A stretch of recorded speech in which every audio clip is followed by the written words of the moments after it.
This is episode number 4 with Harry Groener. Coming up. And as soon as it started, I said, "You son of a bitch, Bob Hobbs," because he was absolutely right. And the casting director said, "Well, you finally learned how to audition for film." And go in there and try to give them what I call just a little piece of theater. And by that I mean you make them focus on you for that time that you're in there. You're only there for a few minutes. You're only there for 3 minutes. We're all doing a play, and we have to tell that story. So we're all really in the same boat. It doesn't matter what your history is. We're all part of now this history. We're all part of the history of this particular production, and we're all equal as far as I'm concerned. Holy Christ. This is great. This stuff is just great. Hey there, thank you so much for checking out this podcast. Are you a subscriber yet? If not, click that subscribe button so that you do not miss anything ahead. And if you have an extra moment, go ahead and rate and review the show in iTunes or wherever you find podcasts. That will help others find out about the show. I appreciate all your comments, and thank you so much for doing that.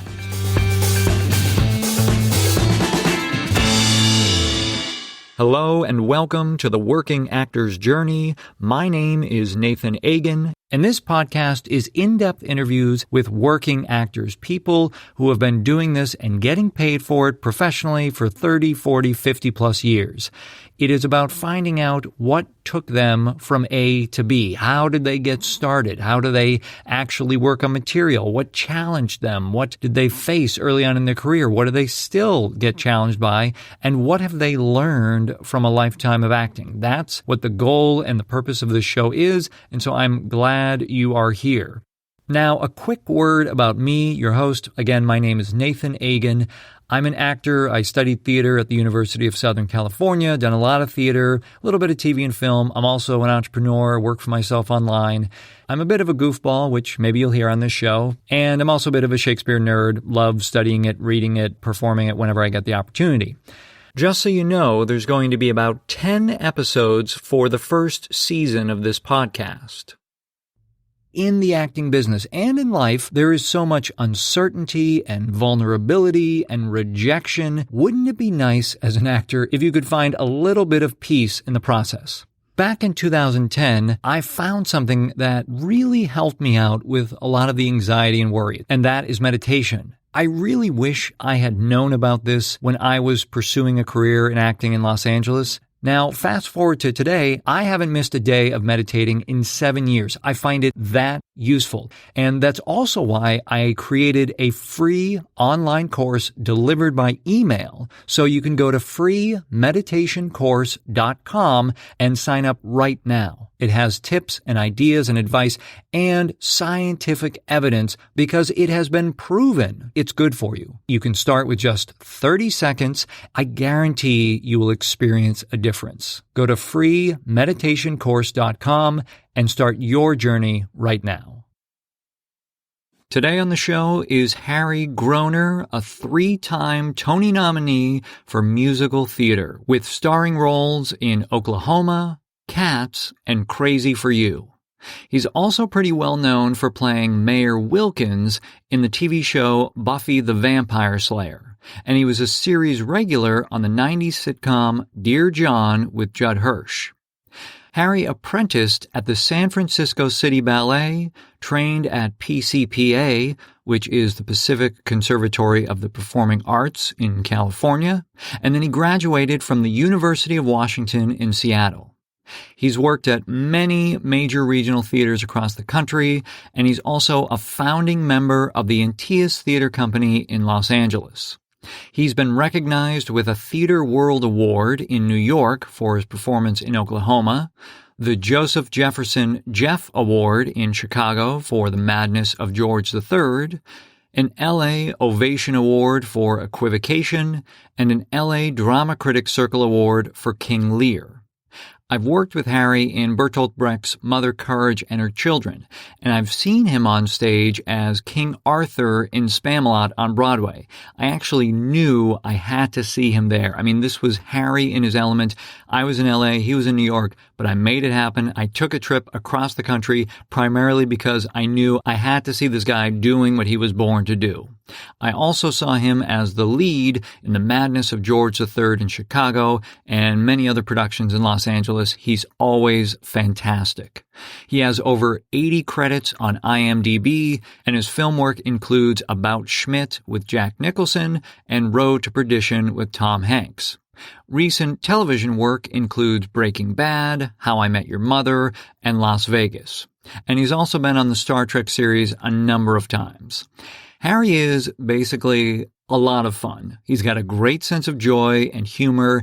He's such a fun person. I mean, you'll hear he cracks himself up a lot. It's just a fantastic and fun conversation. We cover his early years in ballet, something he didn't even want to do at first, doing rotating repertory theater and what that prepares you for, working on the film Brubaker, which was his first with Robert Redford, his goals as an actor, working on quote-unquote evil characters, and why it's so important to learn your lines. We also dive into how he approaches both Noel Coward and Shakespeare, which is such a great mini-class. He goes super in-depth on both a specific song and a monologue. He takes you exactly through how he's working on those and what he's thinking about. Be sure to stick around for that. So here we go with episode number 4. Please enjoy my chat with Harry Groener.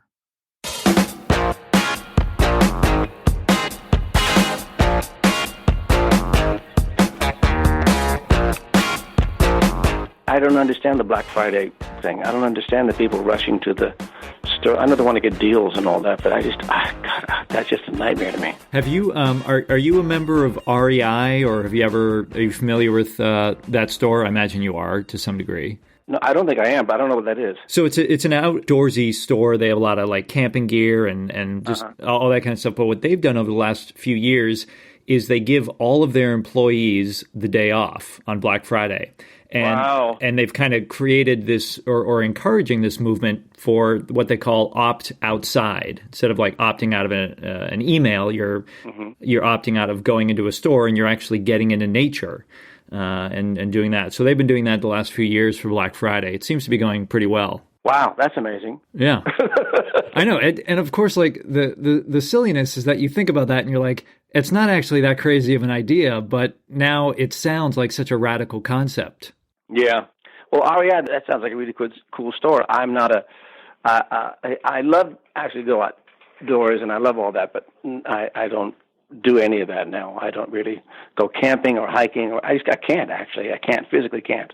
Yeah. You know, we have a guy who worked for us, but he's, we're all about the same age, and he mountain climbs and hang glides and goes all over the world and does things. Oh my God. And he's just in great, great, great shape. And I just admire him so much for that. Was it all the dancing and all the physicalness you've been doing on stage for years? Was that part of it? Yeah, it's part of that has affected my knees and ankles. But in my lower back, this is interesting. This is something that actually an injury that I got in my mid-20s. I was 25 or something. I was working at the American Stage Festival and doing a fado farce, doing a flea in ear, and which is very physical, and it there's a lot of bits in it and all that. Well, one bit just did not go right because of a door. Doors are very important, and doors and hardware are very important in the fado farce. They have to work. Sure. So when it didn't go quite right, and so there's another gentleman who's also involved in the bit, and we overcompensated, and I over-torqued my spine. And it was the first time, and I felt something weird, and I felt something that was not quite right. I finished the production. I got up the next morning, and I could not bend forward. I didn't know what the hell happened. I could not bend. It was just incredibly painful. It took me right away to a chiropractor. The first chiropractor that I went to, he took an X-ray, and he showed me that the lower part of my back, 2 vertebrae were out of alignment. You could see it. You could actually see it out of alignment. Put me on the table, put it back in, took another X-ray, and showed me that it was back in again. And then it was fine. But from that moment on, that area has been slightly compromised. So I'm able to continue with my life and go on with my career, and I do all these musicals, and I do all this physical stuff and everything. It goes just fine with an occasional. During Crazy for You, I had to, make sure that I had massages, and I went to the chiropractor regularly and stuff like that. But then about 4 or 5 years ago, I started to feel something not pain, but just felt a kind of weakness or an awareness of that area.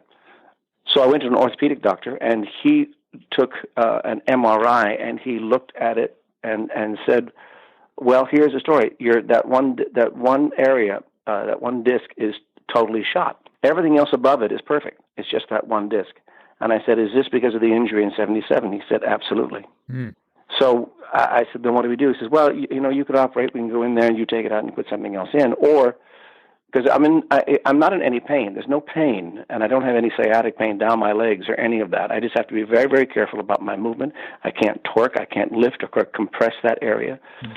And so I just have to be very cautious and keep those muscles strong around that area, and hopefully I will never have to have this operation, because he said, don't have the operation unless you're in extreme pain or your movement is so hampered and constricted and you can't do anything. That's when you have the operation, but do not have it now.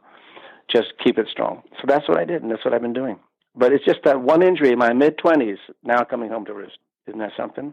So be careful, Nathan. Yes. I will not. I'll try not to over torque myself, and if I get involved in a Fado play. Don't just stay away from Fado. I mean, you were pretty physical even as a kid, because you were doing ballet in San Francisco, right? Now, what did you love about ballet? What drew you to that? Oh gosh, I started as a dancer. I wanted to be a dancer. Both my mother and father were performers, and I wanted to be a dancer very, very badly. And of course, when I saw West Side Story was the one that put me over the edge. I saw that and I said, I want to do that. So I said I wanted to go into jazz classes. And my mother and father, who were not ballet dancers, but their initial training, they both had to take ballet, because they were both dancers, and they had to take ballet for your basics, get your basic training. And so they said, well, okay, fine, but if you want to be good at the jazz, you have to have ballet. And I said, I don't want to have ballet. I said, well, you have to have it. And I said, well, I don't want to. It's just, I'm going to be the only guy, and it's just going to be crazy, and it's going to be embarrassing. And because you're at that age. I'm 13, 14 years old, whatever. Sure. You're so sensitive. And I said, don't want to. You have to. He said, okay, fine. So I started taking a ballet class. And, of course, seemed like the only guy in that class. I didn't know how to – I had tights and a T-shirt, and I didn't know how to really wear the tights, so the crotch was down, below my where my hips are. It just looked really stupid and dorky. But I took the ballet class, and at one point, Conservatory Ballet had a company called Ballet Celeste.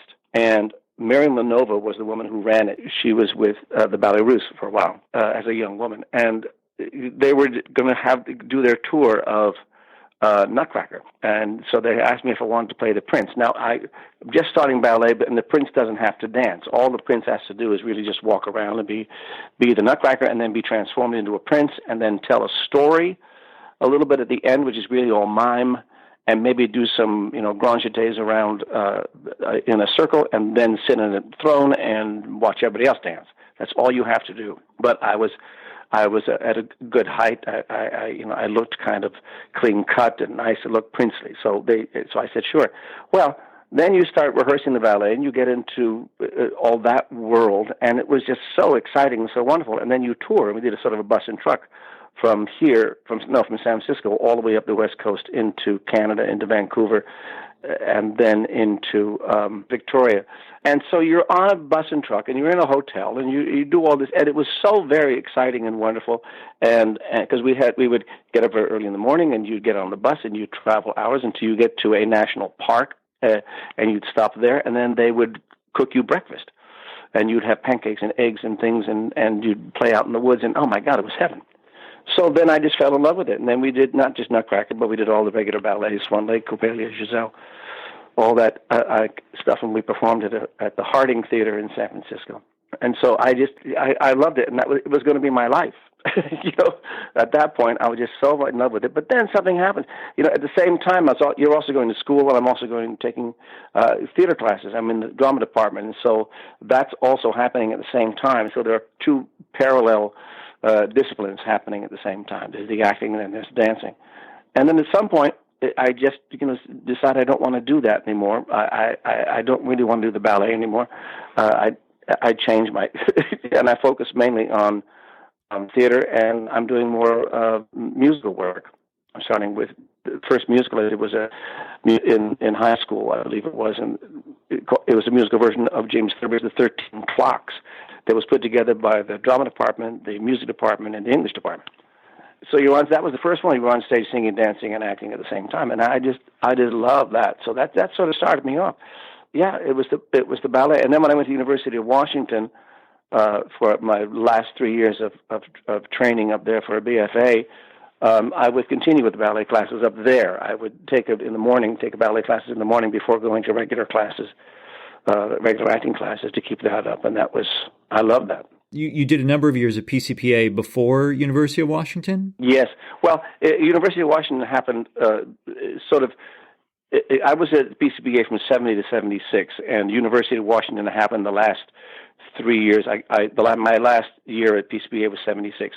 So it kind of started in the middle of my tenure, if you will, at PCPA. So what got you down to PCPA? Like, how did you find your way into that program? And obviously you enjoyed it and were successful there. Well, I was in the drama department at City College of San Francisco, and a bunch of us heard about PCPA, and we decided to audition for Donovan Marley, who was the artistic director. I forget where we went to audition, but all of us went down there. A bunch of us went down there to audition for him, and we didn't know really how to do all that. We didn't have a song.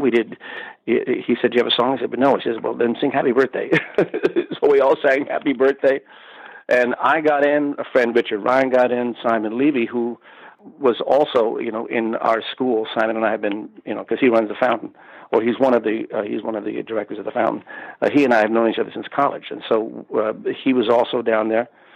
Got accepted, and two other people got accepted, but they weren't actors, they were in the costume shop, and so they also got accepted to go down there and work.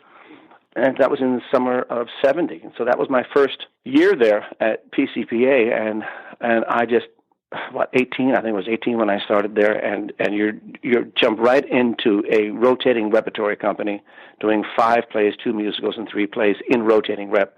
And you go, what better training is that? And at that point, Donovan could get people to come to the company from all over the country. It was a great networking environment. And you could also see different acting techniques. You see different people and how they worked and all that. It was great training ground, wonderful training ground. Well, yeah, I was curious, is that where you feel like the technique you at least maybe started with was developed there? What you took away that you still use from your PCPA days? Oh, my God, absolutely. No, absolutely. That was where I learned, where I gained a foundation, where I get a solid foundation, and that's totally due to Donovan Marley and the way he ran that company. And he would lay down the law. Everybody, right before the company started, before there were any auditions or any of that kind of stuff, he would gather everybody in the theater, the whole company, and that meant not just the acting company, which was huge, but all the technicians, everyone that worked in the offices, everyone, the entire organization, the entire company for that summer would gather in the theater, and Donovan would get on stage, and he would give a sort of brief history of how this started. I think it started maybe in 65, 66, somewhere around there. And he'd lay down the law about how you were to behave in this community of Santa Maria, California, and what your responsibility was to the theater, to the profession. And if you didn't follow kind of those rules and be protective of them and all that, you were tossed out. That happened a number of times where people got in trouble, and Donovan had to sort of bail them out, but then they were dropped. They were, said, go home, because they're not the kind of people because you have to be very, very careful. He was nurturing that audience. He was educating that audience of farmers. They're basically beet farmers. They're farmers, and they come to the theater. They're very, very supportive. But you had to be careful the kind of plays you put on. You had to do, and slowly educate them and get them excited about the theater, so they'll continue to come and continue to support. And so he had to be very, very careful. But but how you work in the theater and the discipline of working and the ethics of it was all. It started there. Really, for me, there. I'll jump ahead in just a little bit, but I mean, it does sound like a great training ground for someone who wants to end up on Broadway doing musical theater 8 shows a week.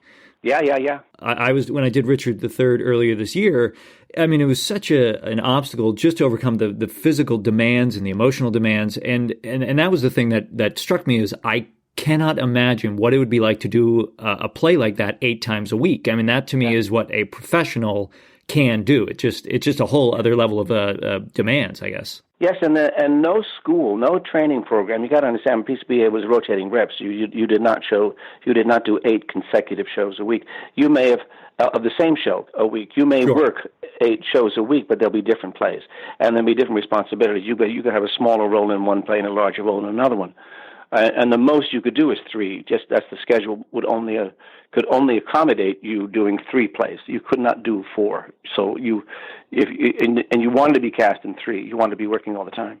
And then Donovan, then that organization acquired and built a second theater in Solvang, an outdoor theater, same dimensions, so all the sets and everything else could travel. And then they scheduled the performances in both those theaters, and you travel back and forth. It took about 40 minutes by bus. They'd bus you down, you'd go and do the show and bus you back home again. It was great. It was really great. And then, after the first year, Donovan asked, there was another man, because the first 2 musicals, I think, were La Mancha and Carousel.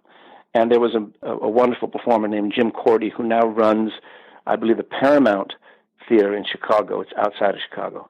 And he's now the artistic director there. Jim Cordy, wonderful dancer and performer. I learned so much from him. Donovan asked him to come back to choreograph the musicals and asked him who he wanted to assist, and he said me. So the next season, we came down and we choreographed the musicals. And that happened consistently until Jim stopped coming down, and I was there. And then Donovan asked me to choreograph the musicals up until 76. But also choreographed in that year. I also choreographed the dances in the Shakespeare's and a new musical called The Utter Glory of Morrissey Hall by Clark Gessner, who wrote You're a Good Man, Charlie Brown. And were those offers to choreograph based on your proficiency as a dancer? Well, because we had choreographed the musicals before. And they were, fairly successful, I would imagine. They did all right, according to Donovan. So then because Jim went to ACT, then Donovan asked me if I would do it, and I said, sure. Got it. So what was it that was it something you felt was lacking, and that was why you ended up at University of Washington, or you were missing in your training? While I was there, I wanted to stay on this coast. I looked at other schools. I didn't want to go to anywhere on the East Coast or too far away from family. My family was in San Francisco, my mother and father. And so the University of Washington, which had a really good rep at that time, really, really good rep, seemed like the logical choice. I didn't want to go to Los Angeles. I didn't want to do any of that. I wanted to stay. But I still felt like I needed a little more, I needed more training. And so I auditioned for them, got in, and it was a 3-year program. And so I'd go up there for the school year, and I'd do that. And I got to do so many. The first year, you don't do very many plays. You do classes, and you work the shows of the second and third year. And then the second year, you do more plays, and the third year, you're practically working all the time.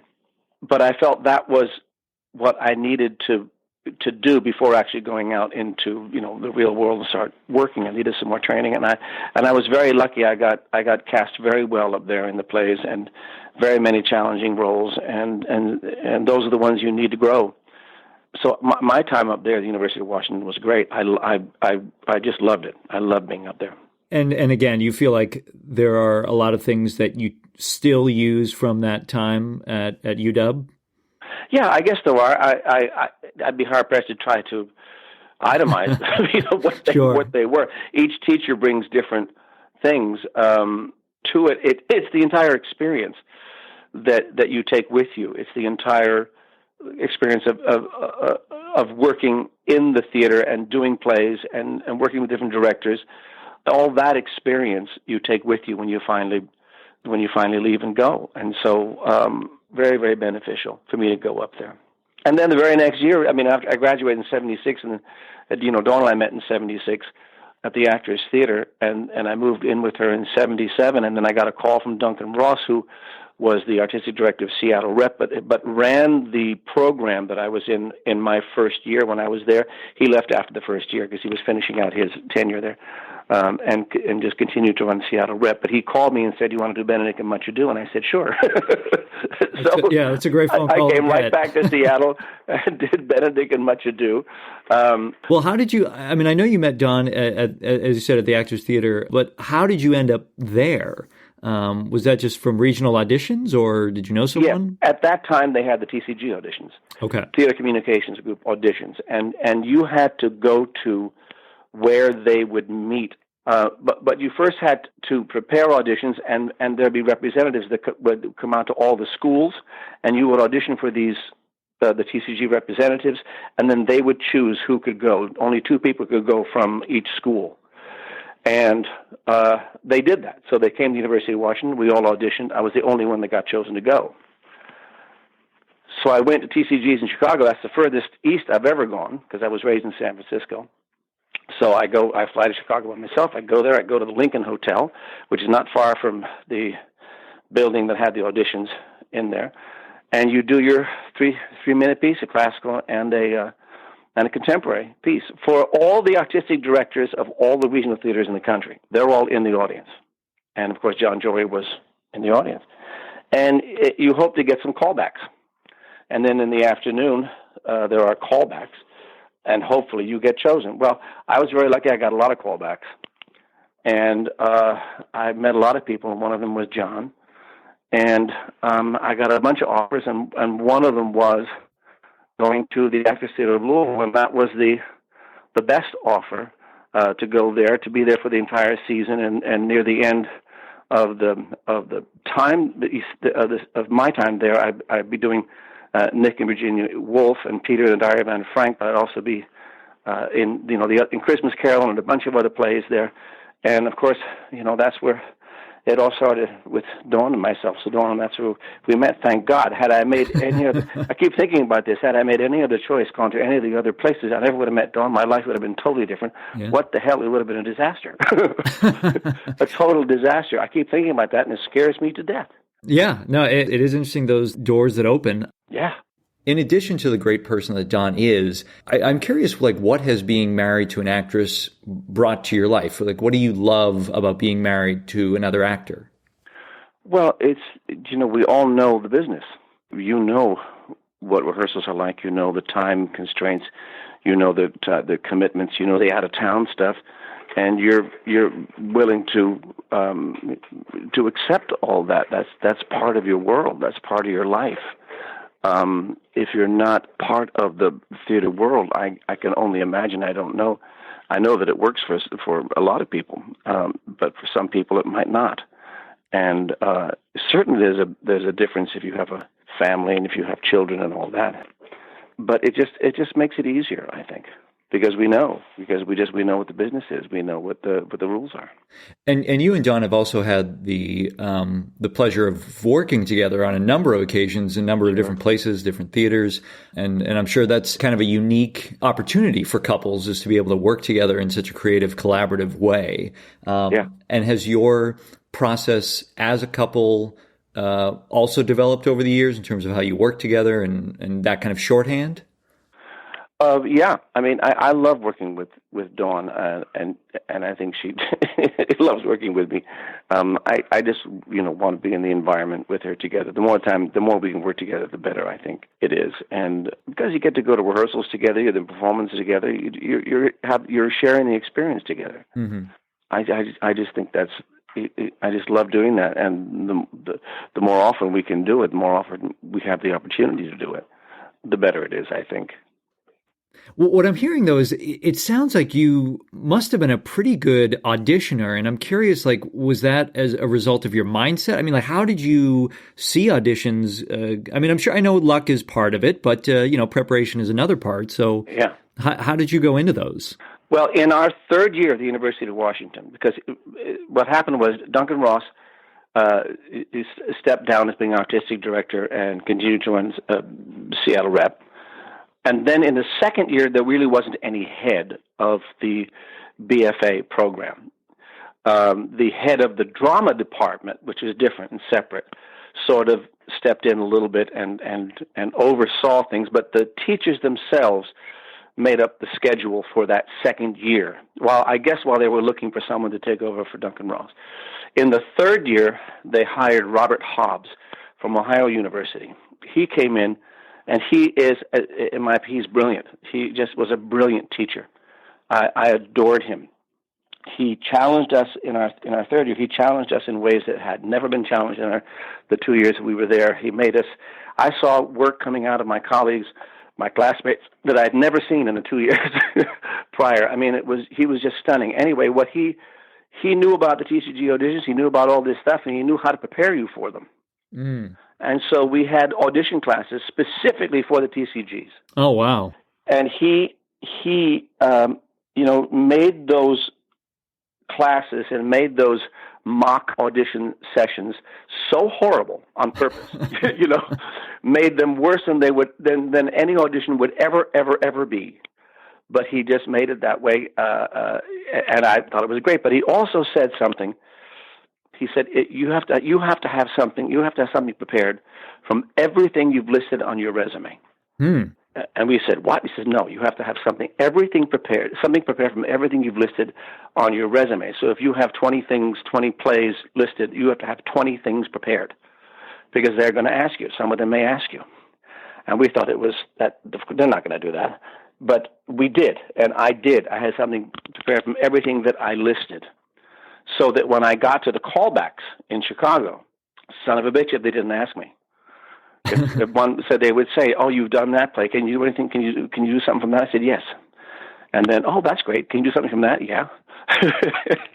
And they go down the list. You only had 5 minutes with them, or 10 minutes, whatever it was. And as soon as it started, I said, "You son of a bitch, Bob Hobbs," because he was absolutely right, and he set it up that way, and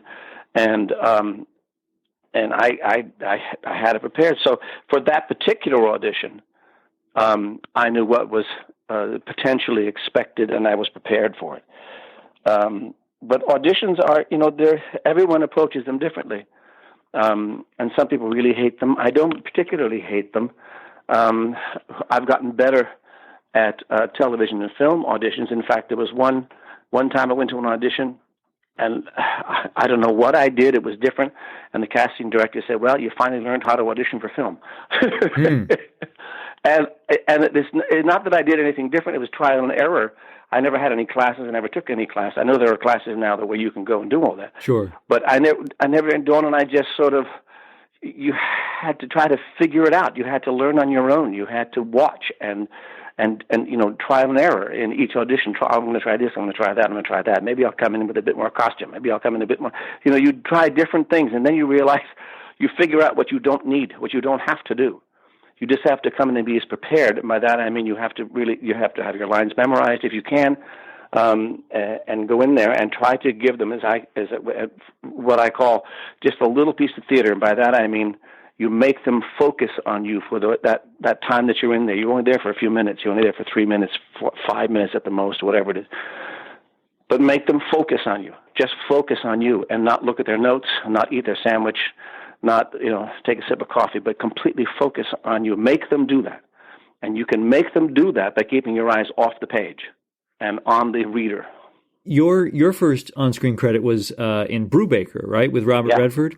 Yeah. Was that a nerve-wracking experience just to audition for and then film the scenes? Or I don't remember it being a nerve-wracking audition. Bob Rafelson at that time was the director. He got fired of it. But I auditioned for Bob Rafelson. He was the original director of that film, and it was in New York. And I looked young enough because the doctor has to be, look very like he's 12. Sure. If you look at the clip now, I look like I'm 12, and that's exactly what they wanted. So anyway, I don't remember being nervous. I probably was. I don't remember. I remember him being very nice. Redford, or the director? Okay. Bob Rafelson. Redford was very, very nice. We were in Ohio. Dawn came with me. I only worked 4 days. We were there 4 weeks. Wow. Yeah, I mean, there was a whole section where they said you're not called for a whole week, and so Dawn and I just got in the car and went off and toured Ohio. Oh, it was terrific. A lot of it was shot.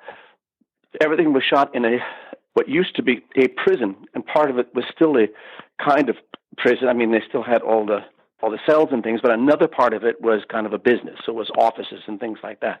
But it was way out of about 40 minutes, 45 minutes.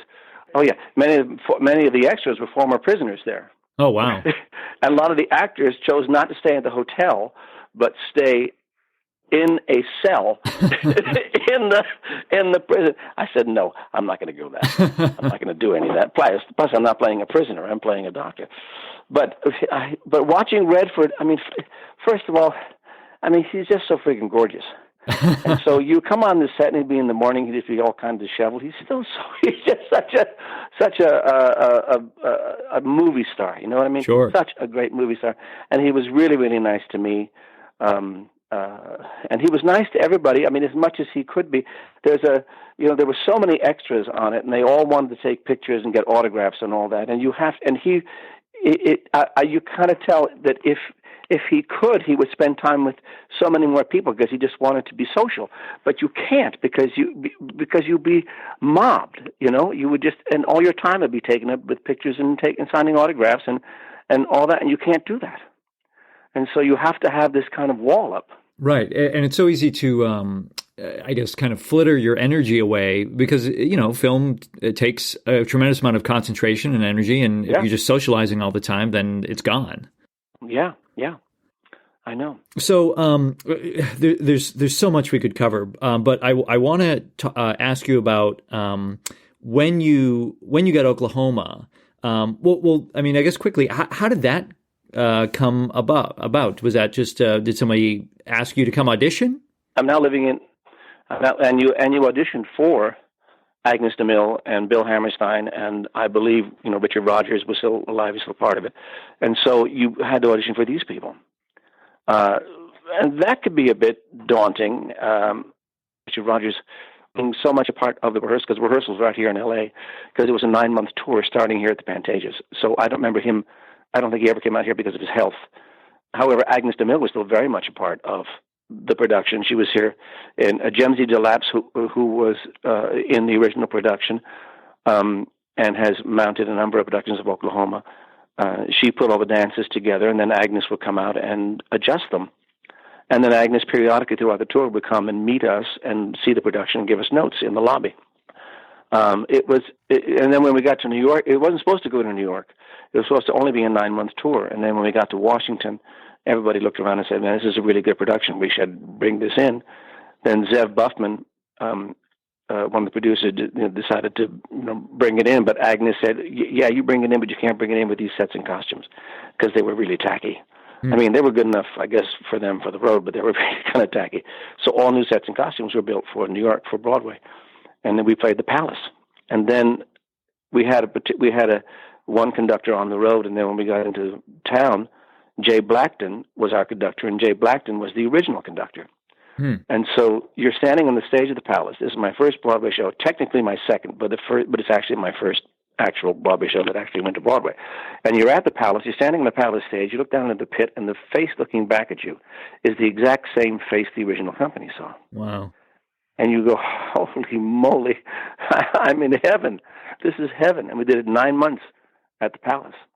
And I know, I know the show is a great success. And what I'm curious about is, so this is your first, technically your first big Broadway show. You get a Tony nomination, you get a Drama Desk nomination, and a Theater World Award. And how did that impact your mindset? I mean, a lot of people can kind of go either way with those things. And then how did it impact your career from that point forward? I don't know how much it impacted my career. All I know is that at the time, also my agent, who Susan Smith, God bless her soul, she had an office in New York at that time. Good friends with so many of the producers, major producers in New York, including the Schuberts, Bernie Jacobs and Jerry Schoenfeld. In particular, Bernie Jacobs. And so I got a lot of good reviews, and I got those nominations and that award, and that I guess that would help get me in the room. And get me other auditions and things like that.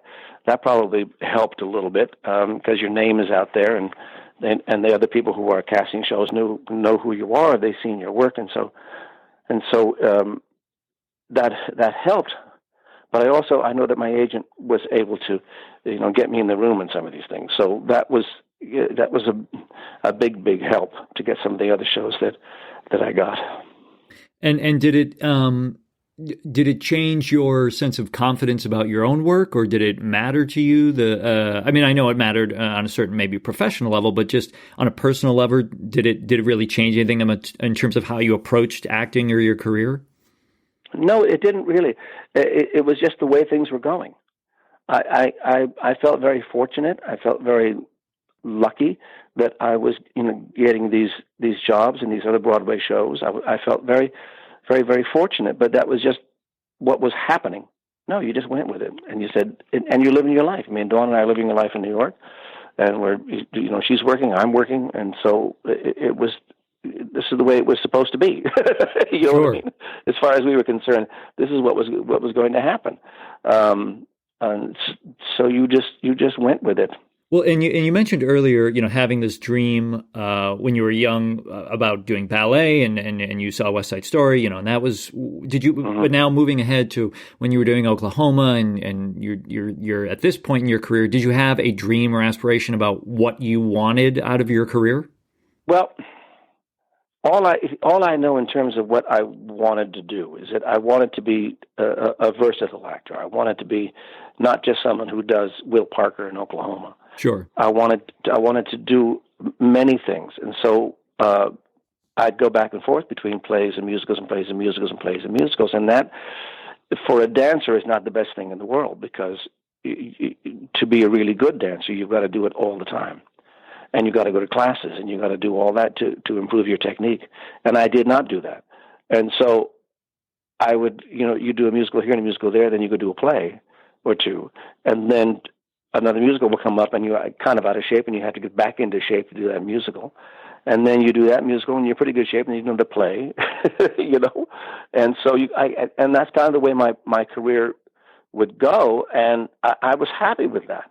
I didn't want to be just a musical comedy guy. Mm-hmm. I knew that I had done all these plays in school. I'd done all these shows at PCPA. I did other plays as well, and so I said no. There's other stuff out there I want to do, and I tried to gear my career to that. Well, as far as I know you, and as both an actor and as a friend, and even it's come up a little bit on this call, there's such a joviality, I guess I would, or there's just a lot of humor in what you do. And even when I see clips of different things, of your work or on stage, but then there's also this kind of fieriness that I know you have available too. Like there's a lot of, there can be that part of you too. And I'm curious, did that humor, it's almost like, I think I told you one time, I would love to see you play McKeith, because I feel like you have that. I don't think Harry is sinister, but I know you have that. There's that unpredictability about you, sure. which is very exciting. Yeah, I played a lot of villains, and I seem to take to it. and I mean, was that that kind of infusing your work with your own humor, your own sense of humor, and also that unpredictability? Was that something you consciously developed, or was just always part of your work? I think it's part of my work. It's just you look at each project and you say what's required, mm-hmm. and you do that. I do like the diversity. I do like to do different things. So when a part comes along that's so opposite from the, jovial, nice guy, that's just heaven to play that kind of guy. I played a number of very bad, very bad guys. Well, yeah. Picking out one, the mayor, of course, a lot of people would know you from on Buffy. Yeah, but I did. There was a play at the Mark Taper Forum called Ghetto. Right. Joshua Sobel, and I played a character. He's an SS officer in charge of the ghetto. His name was Hans Kittel. He really existed. So did this story. Apparently, is based on a true story. And he's basically he's a SS officer, and we all know what that is. And he kills a lot of people. And in fact, he kills these people in the ghetto. But it's the evil that's inside him, which was inside that whole period in Germany, and all the people that were part of that regime. As far as I'm concerned, there was evil on this planet there in Germany. But you don't play the bad guy. He never thought of himself as a bad guy. He thought of himself as an artist.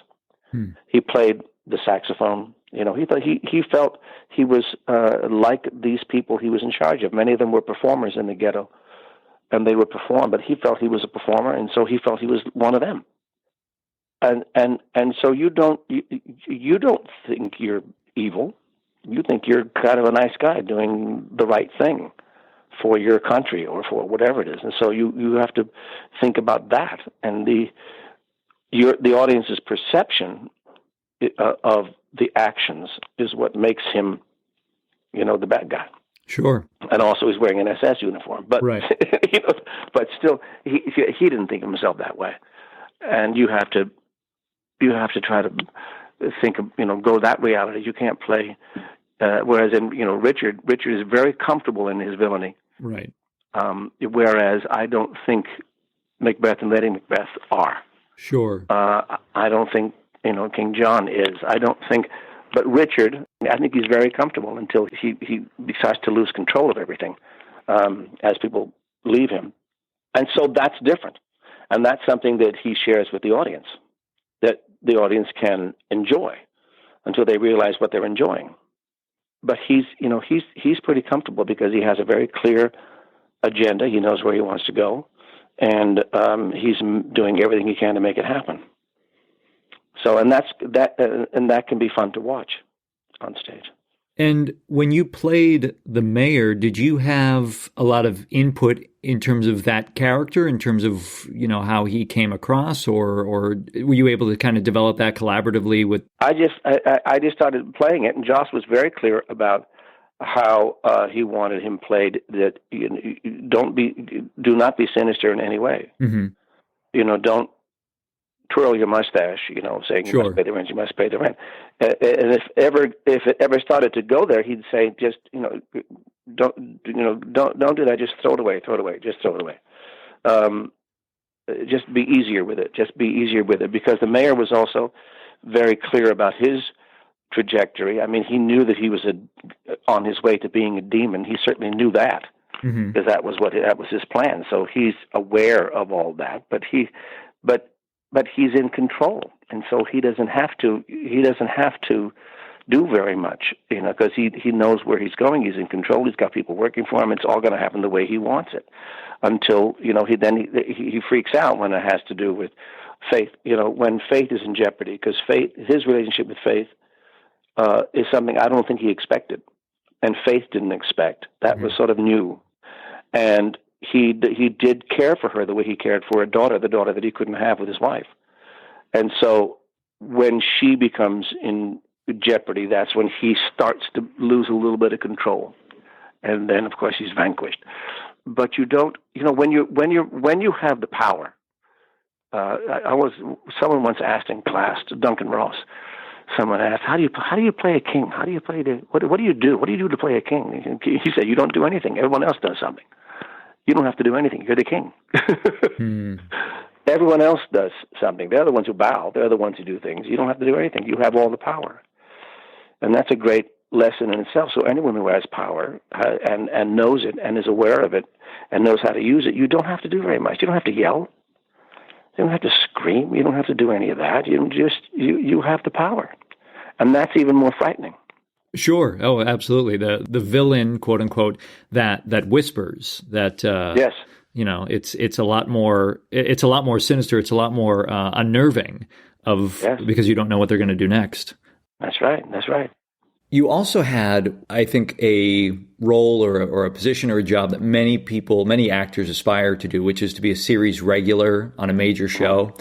And what I'm curious about is, what would you want to share about series regular work? I mean, what did you most take away from that experience? Well, I loved the company itself. In this particular situation, the actors themselves, and Judd Hirsch was the lead of this series. It was Dear John, and Judd was the lead of this series. But all of us really, really enjoyed each other and really liked working with each other. And Judd was truly incredible. I don't know what it's like, and we're still actually very good friends, all of us. And we still occasionally get a chance to hang out together and have a dinner or something. Marco Panett, who was one of the producers on the show, and he's now one of the producers and writers on Mom, but he's done a bunch of things. But anyway, he occasionally has us all over for dinner, and it's just great. It's just great to be together. The cast was wonderful. I don't know what it's like to be a regular on an hour show. The hours are different. Of course, you're there much longer. It was the first time that we actually had a sort of a 9-to-5 job. I've never had that before. Mm-hmm. And so when we started rehearsals and started working on the show, we would just laugh because we'd say, I come home from work and say, hey, honey, I'm home. That never happens. Right. You know, that 9 to 5, you don't get up at 4 a.m. to go to the set. Your rehearsal start at 9 or 10 or whatever it is, and you finish, depending on how the script is, you can finish, 3 or 4, 5 or 6 maybe at the latest. Later on in the week as you get to run-throughs for the producers and stuff like that, maybe a little later. And then there's shoot night. And at that particular time with Dear John, I think it was Cheers and Empty Nest. I think they were also shooting on the same lot. And Friday night was all of our shoot nights, and we would finish the shoot and then go to the Columbia Bar and Grill, which was right on Sunset and Gower. We'd all go there, and it was like New York, because you would after a performance, and you all gather at Joe Allen's, or you all gather at Barrymore's or Charlie's or whatever, and that was just a wonderful, wonderful experience to be with all these other actors. I really enjoyed the experience. The problem was certain directors that we got that didn't really know, at times didn't really know what they were doing, and sometimes you had to do reshoots because they didn't get the right coverage and stuff like that. And so, but that's par for the course. And that was only in the first year. The second year, Hal Cooper and Rod Parker, they were the main producers, and Hal would direct all the episodes. And he's done so many of those kinds of sitcoms. Jimmy Burrows directed the pilot, and I think maybe the first few episodes. Maybe I don't remember now, quite frankly. But Jimmy Burrows, of course, is brilliant. He's just a brilliant director. But I enjoyed it, and of course, I mean, here's the difference. I did 9 months on the road, 9 months in town of Oklahoma, and you're making pretty good money on the road. I mean, at that time for us, mm-hmm. You're making pretty good money, and so 9 months on the road, 9 months in town. At the end of which, Dawn and I could buy a wing chair. That was it. I said, "What the hell? Where did all the money go?" Because we're frugal. We're conservative with our money. We don't go crazy with it. We don't spend, and do all that. We're pretty good. We're pretty smart about all that. Sure. And so, and you have to be, because it's so precarious. You make money and then you don't. You make money and then you don't. So you have to be smart with your money. And then this series happened, and we were able to buy a house and furnish it. And you go, wow, wow, that's a huge, huge difference. But the half-hour stuff is different than the hour shows. I've had some recurring on hour shows, and I like the experience. I didn't mind, getting up, but I'm not there every single day like some of the regulars are, and I imagine that can be exhausting and taxing, and because you have all those the regulars have all those lines to learn every single day, and they have those scenes, and they have that stuff, and then there are rewrites, and you have to put all this stuff in your head, and I can only imagine that can get really, really taxing and hard and exhausting. Sure. Well, I mean, it sounds, and I never thought of it that way, but this way, that it does sound like if you're a series, at least on these half-hour shows, maybe at that time, and I'm sure there are still some like this, but it really creates that community like a play does, like theater does. Yeah. And that sounds like a really extraordinary experience. If you get the right group of actors who are also looking for that, sure. That it can be a really amazing, just kind of family, second family or third family, something like that. Yeah, it's really great, and especially if you can maintain that relationship, as friends throughout, and we have, and we see each other not as often as we'd like, actually, but we do get to see each other. So that's good. I haven't seen Judd in a while. He was going to come and see Kat, but he couldn't make it, and that would have been so wonderful, because he's a real theater guy. That's the way he works. He loves the theater, but that's the way he works. He loves to rehearse. And so we would rehearse those scenes until they were right. And I appreciated that. I love that. You know, Harry, in a career of extraordinary things that you've done, one of the things I'm most curious about is how in the world you were able to do so many performances of Crazy for You from like a concentration and focus and enthusiasm standpoint. I mean, how long did you play Bobby Child? I did Bobby Child for 3 years. Wow. And I did, I think the number is 555 consecutive performances from the very first one in Washington, from the very first performance in Washington through that run and then into over a year in New York. I did 555 consecutive before I took my first break, and even that was to go work. But no school, nothing prepares you for a long run but a long run. So you don't know, actors generally don't know how they're going to respond to doing it for month after month after month after month. You don't know until you get into it. And of course it depends on the piece, and I loved this piece. I loved doing Crazy for You. It was a glorious role. And the cast stayed together pretty much intact for well over a year, the original company, and until the first person started to break off. I think someone in the ensemble, not the principal, someone in the ensemble started to said, I'm going to go do this show. So they started to break off and go and do other things, but we all stayed together, and that helped maintain the quality of the production. And so someone coming at the beginning of the run, and then a year later would see the exact same show. And so that also helps, because everyone else loved doing the show as well, and they were disciplined enough and to maintain what Mike Ockman and Susan Stroman wanted for the piece, and it was just, we just loved doing it, and I mean, it can be difficult if you don't love it. I mean, I did Cats for 14 months, and I was ready to leave when the 14 months was up. I was ready to go. Mm-hmm. I figured I had done. I mean, Cats is what it is. It's a lot of fun. It's a really fun show to do, but it's basically a children's story. Sure. And I enjoyed doing it, but and I enjoyed working with the company, and certainly I made some really good friends in it. But I was ready to go by the end of 14 months, and I was not particularly ready to go after 14 months of Crazy for You. I was ready to go, keep going as long as my body would go. And 3 years was about right.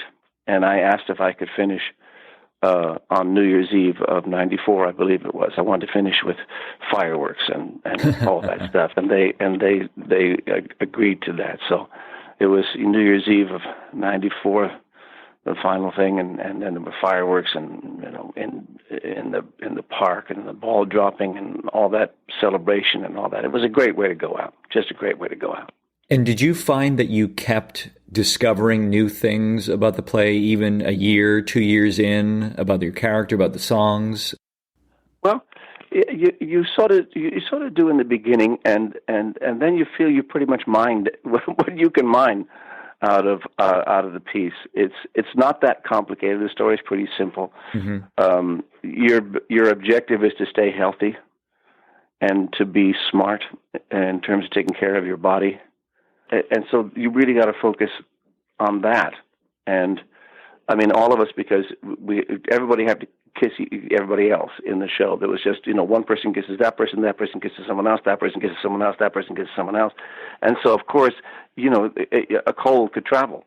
And so all of us just backstage would gargle with Listerine all the time. We just have Listerine backstage and just gargle, but just take care of ourselves. And you really have to focus, and everybody did. Everybody was good. Now I wanted to spam a lot. So many of the people just decided to take, they have a personal day off. They just go and have a personal day. I don't remember anyone having a personal day in Crazy for You or some of the other Broadway shows that I did. You leave because of illness You know, you don't show up because of really serious illness or a personal tragedy of some kind. Someone in your family is very sick, or someone has, a parent has died and you have to go away, or whatever it is. But you don't just leave because, I just don't feel like coming in today. That kind of thing. You don't do that. You go to the show. That's your job.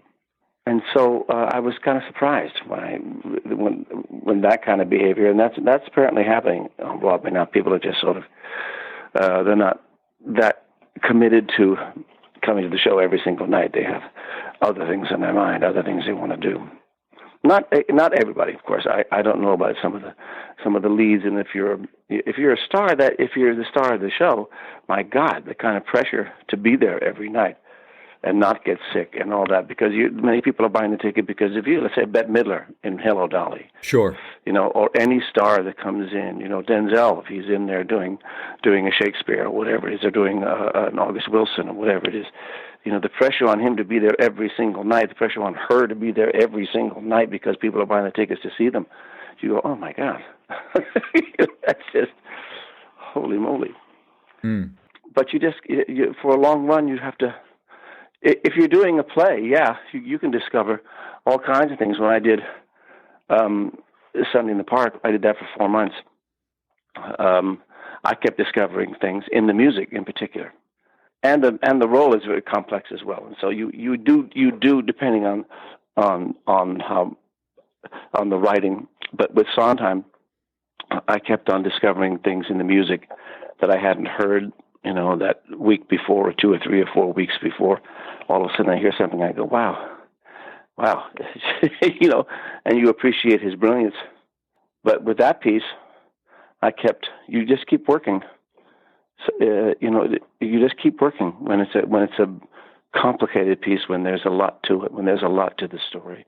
You just keep imagining, keep working, keep thinking.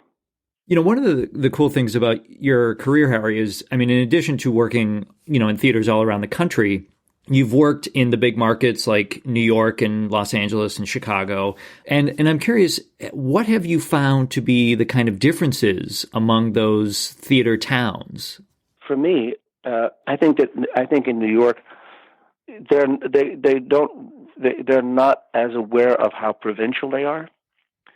It used to be, because it was really, in the 20s, 30s, 40s, and to some extent 50s, before the regional theater movement started, it was the only place to go. And it was the theater town. And so that was, if you wanted to be in the theater, you wanted to be a star, you either went there or you came here into LA to be in the movies. But it was a theater town. Now it's not, as far as I'm concerned, it's not. It's still, there's Broadway and all that, but you find great theater all over the place. And so I think at times it thinks a little bit too much of itself. As far as Los Angeles is not a theater town; it's a film and TV town. However, there's a lot of theater here, obviously. Sure. And there are many wonderful actors here, and you have a lot of fabulous actors wanting to be television and film stars who are out here that you can, if you can get them, utilize to do theater. So it's potentially equally as exciting a theater town as any place else. It's just that that's not where the focus is, and you as an actor should know that when you come here. It's not. It's all about television and film. That's why you're here, and.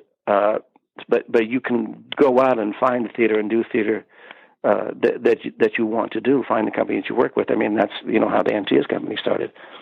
But Chicago, that's for me is where some really, really exciting work is happening.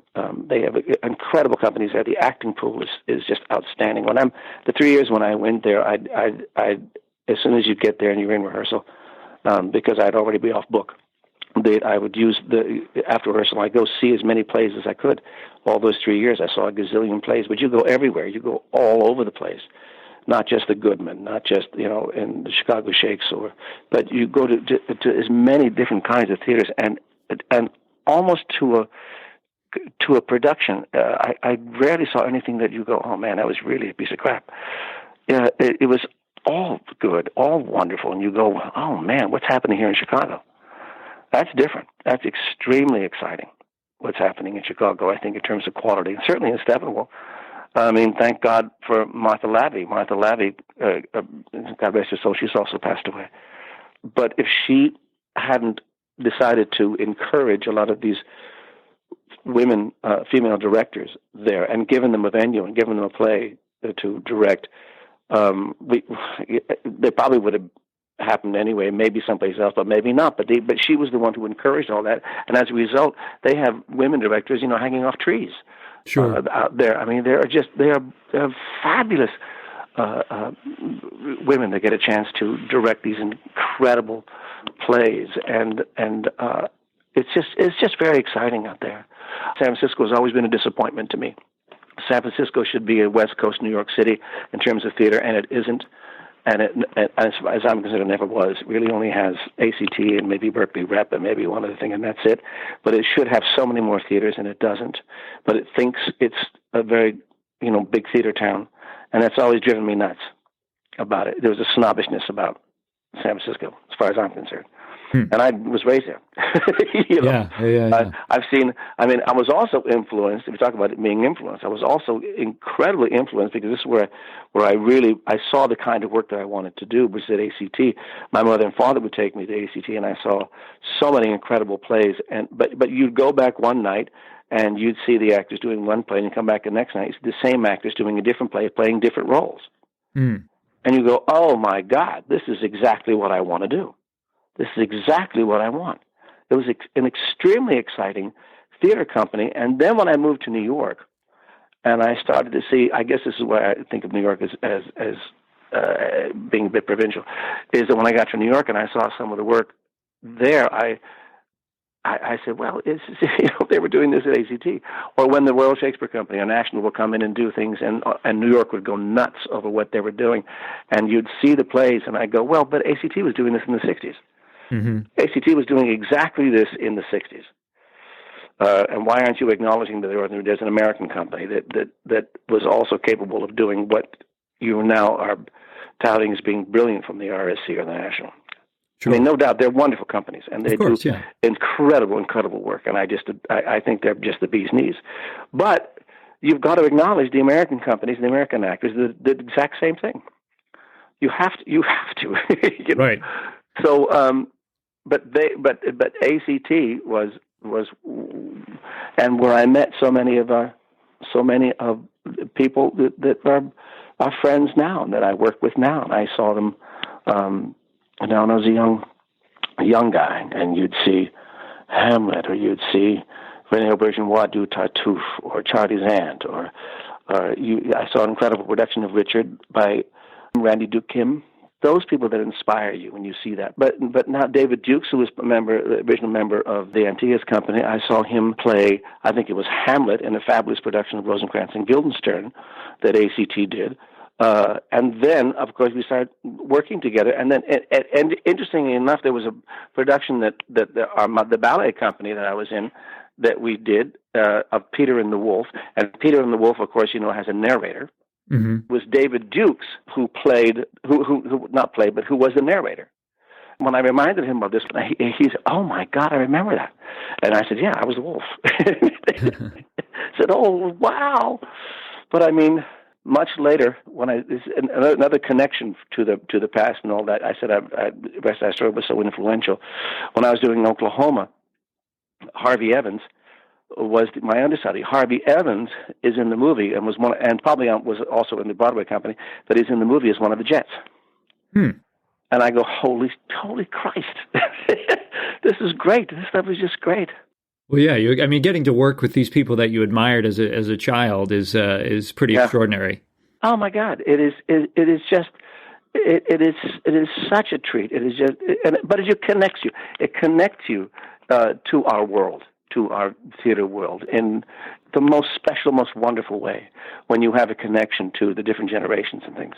I don't know if nervousness ever came up with you, but or with some of the people you talked about working with later. But I remember when you and I did Mother Courage together, that I've often thought, I'm kind of glad I didn't know how great everybody else was in the company, because I think I might have been terrified to do anything. Because it was just, I mean, you're as you start to learn about these people's histories and backgrounds and training, it's just like, meanwhile, I'm just like, oh, that's Andy, the director, and there's Harry, and there's Angie, and you don't get bogged down with who these people are, quote unquote. You just, see them as your fellow actors. That's right. And that's the way it should be. I mean, you could admire them, you could admire their work, but that's the way it should be. We're all in the same boat. We're all doing a play, and we have to tell that story. So we're all really in the same boat. In that particular experience, it doesn't matter what your history is. We're all part of now this history. We're all part of the history of this particular production, and we're all equal as far as I'm concerned. And so we did well in that one. Yeah, no, that was a really fun, very unique production to be involved in. I thought so too, and it was good for the company. Now, I'm curious. Can you talk a little bit? I know you've said in the past that it's very similar, but like, when I think of your work, Harry, and I think of like you doing the song "Mrs. Worthington" by Noel Coward, or I know you played King Lear, and he has like the reason, not the need speech. You've said that you work on these things very similarly. Yeah. What does that look like? I mean, can you take us a little bit into how you approach these things? Well, take Worthington, for example. You have to think of it as you think of it as a scene. You don't think of it as a song. I don't think of it as a song. I think of it as a scene. Who is this guy talking to? Talking to this mother who wants the kid to be in this, who wants her daughter to be this thing. You do that, and you ask all these questions. And basically, what's happening is, you think, well, he's going to say it's just not working out, but then she doesn't go away. She keeps staying and keep pushing, and that does what? Well, that could frustrate you until because you look at where he ends up. He ends up screaming. He's in a rage at the end of the number. Why? You have to ask those questions. Why is he in a rage? Because she's not going away. She does not accept no for an answer. She's still being there. She's still pushing, and it's driving him fucking crazy. So that helps you make the choices about each verse. That makes you that helps you create the build for it. That helps you. You have to ask the same question that you do in Lear. Where does he? I've always felt in Lear. I think it's a mistake to make him actually in the mad scene, the quote mad scene, that he is not mad at all. You can't make him mad. You can't make it pathological. You can't make him have an Alzheimer's or a dementia or any of that, because as soon as you do, he's off the hook, and he cannot be off the hook for his hubris and for his blindness to who he really loves him, and to what he does at the beginning of the play. He has to pay for it. I think, as far as Shakespeare is concerned. So what does that mean? Okay, so why is he behaving the way he's behaving? Well, you look at the timeline. When he leaves, I believe it's Goneril's house first. He wakes up early in the morning because he's going to go hunting. So he wakes up very early in the morning. He's eaten whatever he's eaten. He goes with his men. He goes out to hunt. He comes back and has that scene with her. She throws him out. So he goes, okay, fuck you. I'm going to go to my other daughter. Goes to Reagan. Goes to her. She does the exact same thing. How much time does all this take? So you're now by the time he gets to the heath, he has not. By the time he gets to all, he hasn't eaten or slept in how long? And he's 80 years old. So we all know what it's like, how you feel if you don't get any sleep whatsoever, and you're hungry. Your mind starts to go a little bit. You go kind of nuts. You get very irritated. All these things happen to you physically when you have no sleep and no food. And so that's what leads, as far as I'm concerned, that's what leads me to him in the mad scene when he comes in and because he knows exactly where he is. He knows exactly what's going on. I think he recognizes Gloucester right away. He knows exactly. He's blinded. Obviously, they did it to him.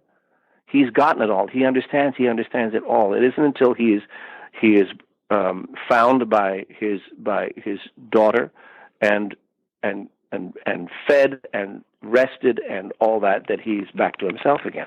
But he's not mad. He can't be mad. You've got to really study and look at and imagine the circumstances of each scene. You do the same thing with a song. The song is a monologue. Every song is a monologue. So what's happening in the monologue? What do you want? What do you want to do? What do you want to say? What's the objective? Why are you singing this? What's going on in your life? Ask all those questions. Ask all the same questions you would in a play, in a scene.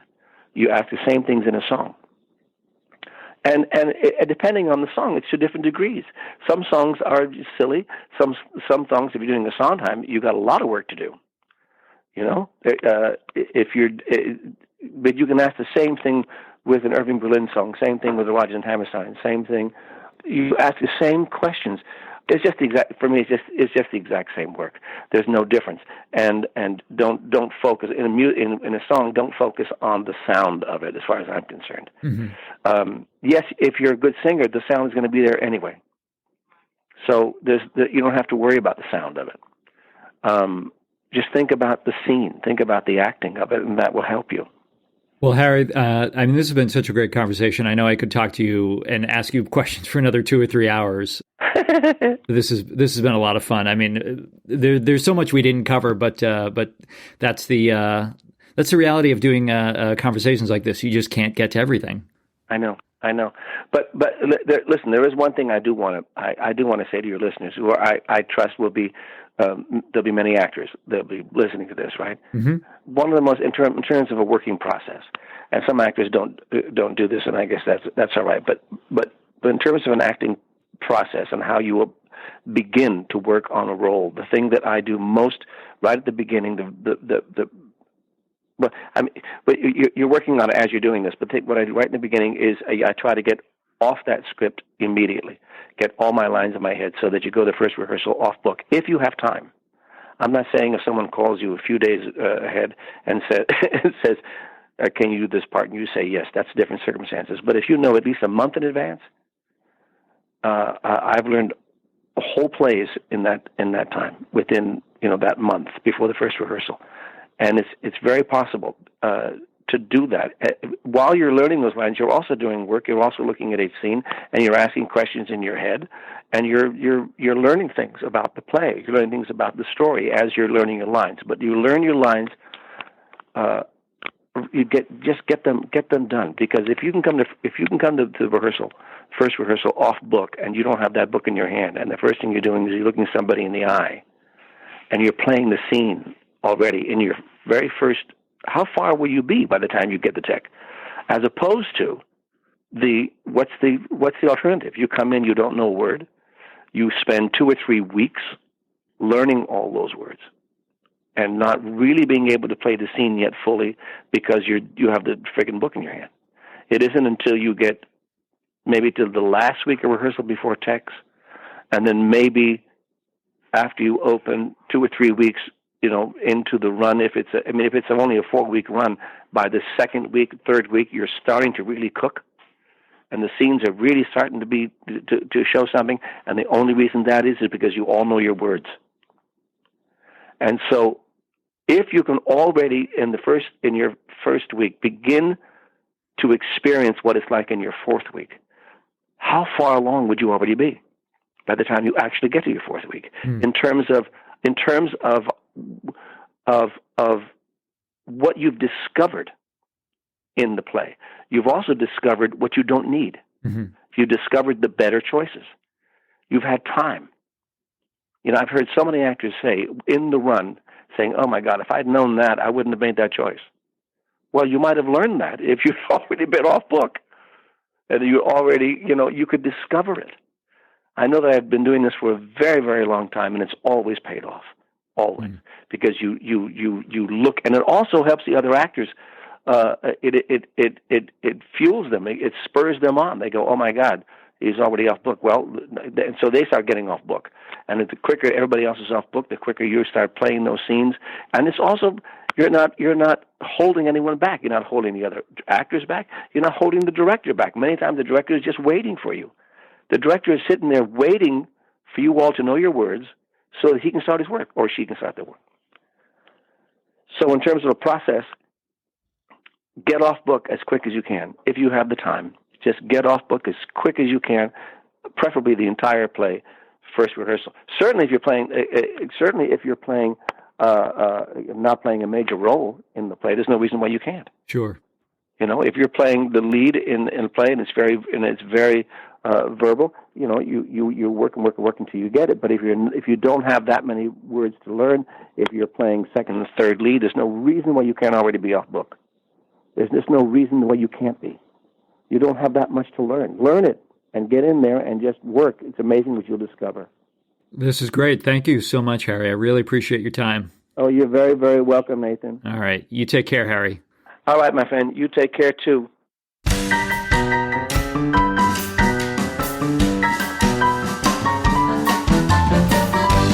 Hey guys, it's Nathan here one more time. If you enjoyed this episode, please remember to subscribe to the show so you don't miss anything.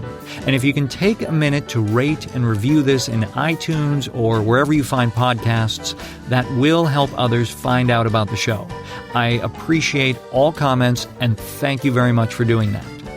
Be sure to visit workingactorsjourney.com/podcast for the show notes and any links from today's episode.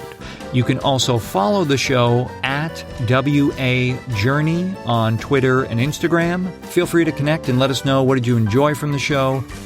Don't forget to check out freemeditationcourse.com. Sign up right now to start making your life easier, calmer, and more enjoyable.